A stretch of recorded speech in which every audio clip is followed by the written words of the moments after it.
Hello friends, welcome back to our channel. അപ്പം മുട്ട അടുപ്പിക്കണം, തിളയ്ക്കാണ്. അപ്പം മുട്ടക്കറിയും ദോശയാണ് ഇന്ന് രാവിലത്തെ ബ്രേക്ക്ഫാസ്റ്റ് എന്ന് പറയുന്നത്. അപ്പോഴേ നിങ്ങൾ ഉച്ചക്കലത്തെ എൻ്റെ കുറച്ച് ലഞ്ച് കണ്ടായിട്ട് നിങ്ങൾ മടുത്ത് കാണും. അപ്പം ഞാൻ വിചാരിച്ചു രാവിലത്തെ കാണിക്കാമെന്ന് വെച്ചിട്ടുണ്ടായിരുന്നു. അപ്പോൾ ഇന്ന് രാവിലെ മുട്ടക്കറിയും ദോശയാണ്. അപ്പം ദോശയ്ക്ക് ആവശ്യത്തിനുള്ള മാവ് എടുത്ത് ഞാൻ ഉപ്പൊക്കെ ഇട്ട് സെറ്റാക്കി വെച്ചിട്ടുണ്ട്. അപ്പം ഞാൻ 2-3 ദിവസത്തേക്കാണ് ആട്ടി വെച്ചേക്കുന്നത്. അപ്പോൾ ആവശ്യത്തിനുള്ളത് ഒഴിച്ച് ഉപ്പിട്ട് കലക്കി അന്നോടൊന്നങ്ങ് എടുക്കുകയാണ് ചെയ്യണത്.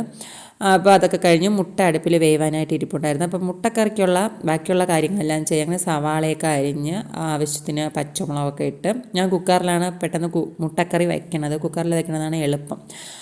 അപ്പോൾ കടുക് വറുത്ത് ഉള്ളിയും അതൊക്കെ ഇട്ട് വഴറ്റി എടുക്കുകയാണ്. പിന്നെ ഉപ്പുമൊക്കെ ഇട്ട് അതിന് ശേഷം ആവശ്യത്തിനുള്ള മുളക് പൊടി, മല്ലിപ്പൊടി, മഞ്ഞൾപ്പൊടി, കുരുമുളക് പൊടി, പിന്നെ മസാലപ്പൊടി ഇത് ഇത്രയും കൂടെ ഇട്ട് നല്ലതുപോലെ ഒന്ന് അതിൻ്റെ പച്ചമണം മാറുന്നത് വരെ നല്ലതുപോലെ ഇളക്കുക.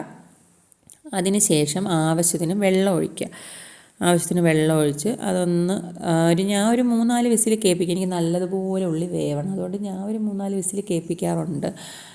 അപ്പോൾ ഒരു 2-3 വിസിൽ കേൾക്കാൻ വരെ നമ്മൾ വെയിറ്റ് ചെയ്യുക.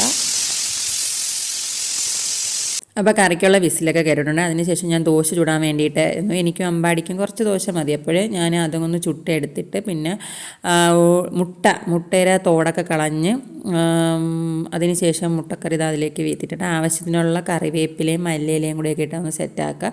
അതിനുശേഷം നമ്മൾ കാപ്പി കുടിക്കാൻ വേണ്ടിയിട്ട് ഇരുന്നിട്ടുണ്ടായിരുന്നു. അപ്പോൾ അമ്പാടിക്ക് രാവിലെ ദോശയും മുട്ടക്കറിയോ അല്ലെങ്കിൽ അപ്പവും ചമ്മന്തി അങ്ങനെയൊക്കെ ഉള്ളതൊക്കെ ആണെങ്കിൽ അവന് ഭയങ്കര ഇഷ്ടമാണ് കേട്ടോ. പുട്ട്, മറ്റേ കൊഴുക്കട്ട അങ്ങനെയൊക്കെ ആണെങ്കിൽ അവന് ഭയങ്കര ബുദ്ധിമുട്ടായിരിക്കും കഴിക്കാൻ വേണ്ടിയിട്ട്. അപ്പോൾ ഇന്ന് അവ ഹാപ്പി ആയിട്ടിരുന്ന് കഴിക്കുകയാണ് ഗെയ്സ്. അപ്പോൾ ഇന്നത്തേക്ക് ഇത്രയേ ഉള്ളൂ. Tata, bye bye, okay, see you. പുതിയൊരു വീഡിയോയുമായിട്ട് വീണ്ടും കാണാം ഗെയ്സ്.